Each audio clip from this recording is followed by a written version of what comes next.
بسم اللہ الرحمن الرحیم۔ السلام علیکم ورحمۃ اللہ وبرکاتہ۔ آج کا ٹاپک ہے واقعہ معراج النبی صلی اللہ علیہ وآلہ وسلم۔ واقعہ معراج کا ذکر قرآن مجید کے 15ویں پارے میں سورہ بنی اسرائیل کی آیت میں ہے۔ یہ عظیم الشان سفر دو حصوں پر مشتمل ہے، ایک زمینی اور دوسرا آسمانی۔ مسجد حرام سے مسجد اقصیٰ تک پہلا حصہ ہے، جبکہ دوسرا حصہ وہ سفر ہے جو مسجد اقصیٰ سے آسمانوں کی بلندی تک ہوا۔ سفر معراج کی غرض و غایت۔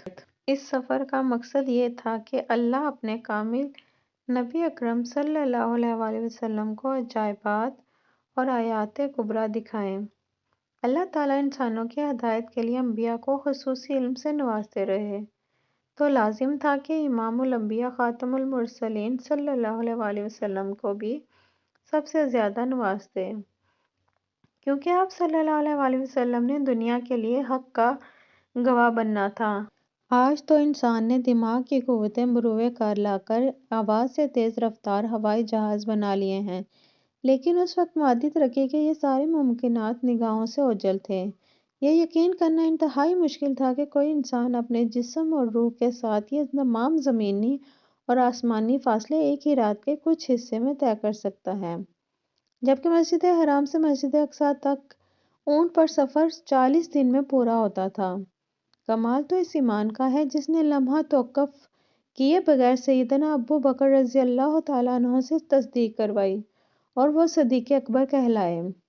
یہ مشاہدہ اللہ نے نبی اکرم صلی اللہ علیہ وآلہ وسلم کو اپنی قدرت حاملہ سے اس وقت کروایا جب آپ صلی اللہ علیہ وآلہ وسلم کے چچا ابو طالب اور زوجہ سیدہ خدیجہ رضی اللہ تعالیٰ عنہ کی وفات ہو چکی تھی، اور اس سال کو عام الحزن یعنی غم کا سال قرار دیا گیا ہے۔ اس واقعہ کے کچھ عرصہ بعد آپ صلی اللہ علیہ وآلہ وسلم نے مدینہ کی طرف ہجرت فرمائی۔ واقعہ معراج حدیث نبی صلی اللہ علیہ وآلہ وسلم کے آئینے میں۔ میں مکہ مکرمہ میں اپنے گھر میں سویا ہوا تھا، گھر کی چھت کو کھولا گیا، جناب جبرائیل علیہ السلام نازل ہوئے اور مجھے خانہ کعبہ کے پاس حتیم میں لے آئے۔ یہاں میں نے کچھ دیر آرام کیا، مجھ پر اونگ طاری تھی، نہ میں مکمل طور پر سویا ہوا تھا اور نہ ہی مکمل بیدار۔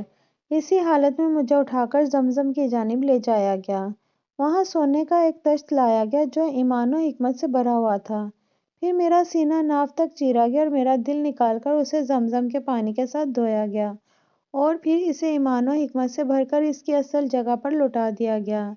اس کے بعد میرا سینہ بند کر دیا گیا، پھر میرے پاس ایک انتہائی سفید رنگ کا جانور لایا گیا جسے براق کہا جاتا ہے۔ یہ گدھے سے بڑا اور خچر سے چھوٹا تھا، اس کا ایک قدم اس کی حد نگاہ تک جاتا تھا۔ براق اس حالت میں لایا گیا کہ اسے نکیل ڈالی گئی تھی اور اس پر زین کسی ہوئی تھی۔ اس نے کچھ شوخی دکھائی تو جبرائیل علیہ السلام نے فرمایا، کیا تم محمد صلی اللہ علیہ وآلہ وسلم کو شوخی دکھاتے ہو، حالانکہ ان سے زیادہ معزز سوار اللہ کے نزدیک تمہارے لیے کوئی نہیں۔ یہ سنتے ہی براق کے پسینے چھوٹ گئے اور وہ مؤدب کھڑا ہو گیا۔ ارشاد نبی صلی اللہ علیہ وآلہ وسلم ہے، پھر میں براق پر سوار ہوا یہاں تک کہ بیت المقدس پہنچ گیا۔ میں نیچے اترا اور اپنی سواری کو اس جگہ باندھا جہاں دیگر انبیاء باندھا کرتے تھے، پھر میں مسجد کے اندر چلا گیا اور میں نے انبیاء علیہ السلام اور رسل کی نماز کی امامت کی۔ 1,24,000 انبیاء علیہ السلام کا ارواح و اجسام کے ساتھ موجود ہونا بھی اللہ کی نشانیوں میں سے ایک عظیم نشانی ہے۔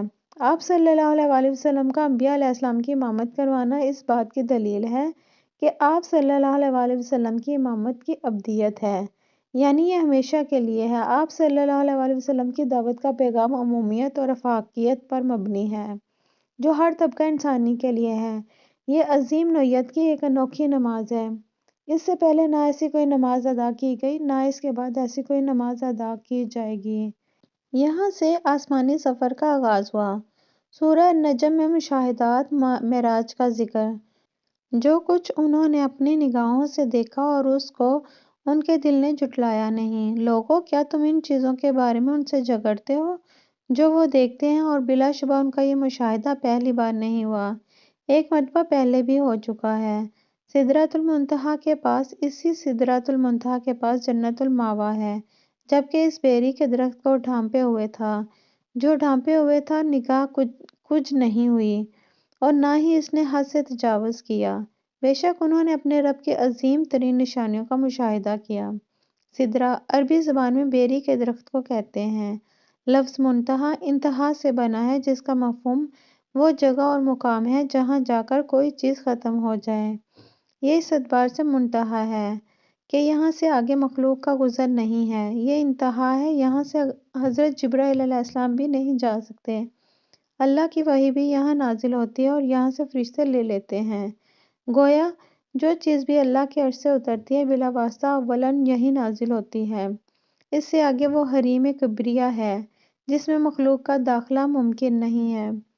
عالم خالق کی کوئی شے جو کبھی اوپر آ سکتی ہے، وہ زیادہ سے زیادہ یہاں تک آ سکتی ہے، اس سے آگے نہیں جا سکتی۔ سورہ النجم میں آگے فرمایا، جبکہ اس بیری کے درخت کو ڈھانپے ہوئے تھا جو ڈھانپے ہوئے تھا، یعنی اس کو زبان ادا کر سکتی ہے، نہ انسان زبان میں وہ حروف الفاظ ہیں جو اس کیفیت کو بیان کر سکیں یا اس کی تعبیر کر سکیں، نہ اس کا کوئی تصور انسان کے لیے ممکن ہے۔ تجلیات ربانی کس نوعیت اور کس کیفیت کی حامل تھیں، اسے سمجھنا انسانی ذہن کے لیے ممکن نہیں۔ تجلیات جو براہ راست نزول ہو رہا تھا، اس کا نبی اکرم صلی اللہ علیہ وسلم نے مشاہدہ فرمایا۔ آیت نمبر 17 میں فرمایا کہ نگاہ کچھ نہیں ہوئی، ٹیڑھی نہیں ہوئی، جو کچھ دیکھا ہے نگاہ کو جما کر دیکھا ہے، جو مشاہدہ کیا ہے بھرپور کیا ہے، پورے ظرف کامل کے ساتھ کیا ہے، پورے تحمل کے ساتھ کیا ہے، لیکن حد سے تجاوز نہیں کیا، بے ادبی کا کوئی امکان نہیں ہے۔ آیت نمبر 18 میں بتایا گیا ہے کہ انہوں نے اپنے رب کی عظیم ترین آیات کا مشاہدہ کیا۔ یہ آیات کبریٰ ہمارے تخیل و تصور سے بالاتر ہیں اور انسانی زبان کے الفاظ ان کے بیان کا تحمل بھی نہیں کر سکتے۔ یہی وجہ ہے کہ قرآن حکیم میں بھی ان کا ذکر مجمل طور پر ہی کیا گیا ہے۔ سدرۃ المنتہا۔ زیر مطالعہ حدیث میں سدرۃ المنتہا کی بات شروع ہوئی تھی۔ نبی اکرم صلی اللہ علیہ وسلم سے حضرت معلق بن سعد رضی اللہ تعالیٰ روایت کرتے ہیں، پھر مجھے اٹھایا گیا سدرۃ المنتہا تک۔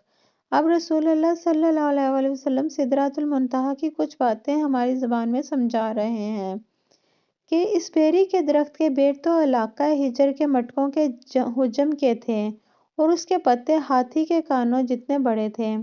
حضرت جبرائیل علیہ السلام نے کہا، یہ ہے سدرۃ المنتہا۔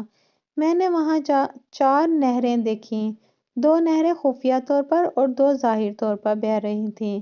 میں نے وہاں 4 نہریں دیکھیں، 2 نہریں خفیہ طور پر اور 2 ظاہر طور پر بہہ رہی تھیں۔ میں نے پوچھا، جبرائیل علیہ السلام، یہ کیا ہے؟ کہا گیا، یہ جو ڈھکی ہوئی نہریں جاری ہیں، یہ تو جنت کی نہریں ہیں، ایک کوثر اور دوسری سلسبیل، اور یہ جو ظاہر نہریں جاری ہیں، یہ نیل اور فرات ہیں۔ پھر بیت المعمور میرے قریب لایا گیا۔ بیت المعمور در حقیقت 7ویں آسمان پر اللہ تعالیٰ کا وہ گھر ہے جس کا ظل اور سایہ اس دنیا میں خانہ کعبہ ہے۔ ایک روایت میں آتا ہے کہ جبرائیل علیہ السلام نے اس کے بارے میں بتایا، اس میں روزانہ 70,000 فرشتے نماز پڑھتے ہیں اور جب ایک بار اس سے نکلتے ہیں تو دوبارہ ان کے داخلے کی نوبت نہیں آتی۔ اسی طریقے سے فرشتے بیت الحرام میں خانہ کعبہ کا بھی طواف کرتے ہیں۔ جزاک اللہ خیرا۔ ویڈیو اچھی لگی ہو تو ویڈیو کو لائک کریں، زیادہ سے زیادہ شیئر کریں اور چینل کو سبسکرائب کریں، بیل آئیکن کو پریس کرنا نہ بھولیں تاکہ ایسی انفارمیٹیو ویڈیو آپ تک پہنچتی رہیں۔ ملتے ہیں نیکسٹ ویڈیو میں، تب تک کے لیے اللہ حافظ۔